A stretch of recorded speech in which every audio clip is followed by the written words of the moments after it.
Wow.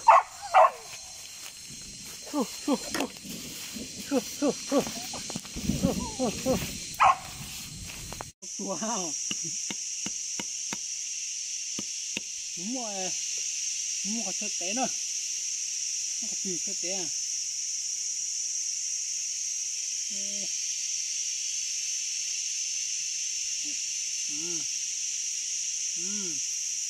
Được tồn ra đó. Ok. Còn nữa. Cầu lư. Ok nữa. Nó chỉ còn lư nữa. Nó tăng cường nữa. Có chữ Apple to xa nữa.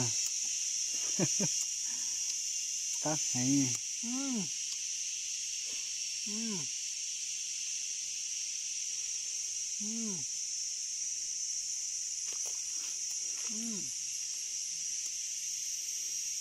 Đông mà giống gấu trắng. Ôi trời nó càng ơi. Trời nó càng ơi.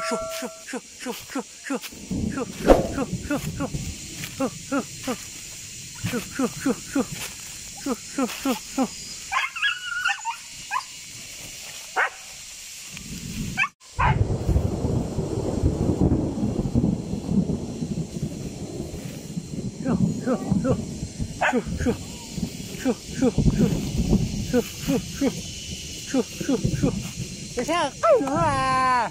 Ôi ôi ôi ôi ôi ôi ôi ôi ôi lại nữa. Ôi ôi ôi lại ơi. Cho đi tăng lên. Tao muốn làm cho mà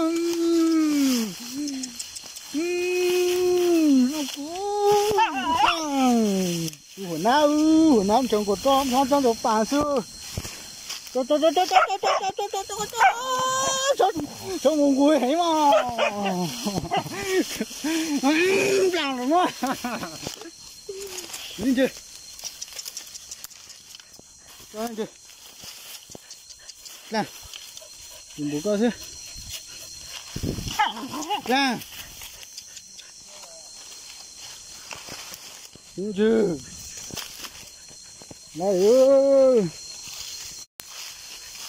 ướp cháu lên ơi bây tao nó càng nữa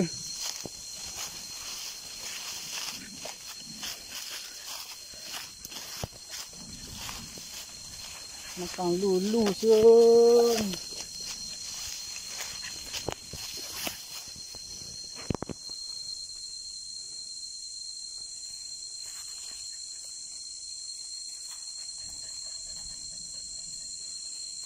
nè chú tủ rồi mẹ tủ một con sư tao là mà mất tủ cho tôi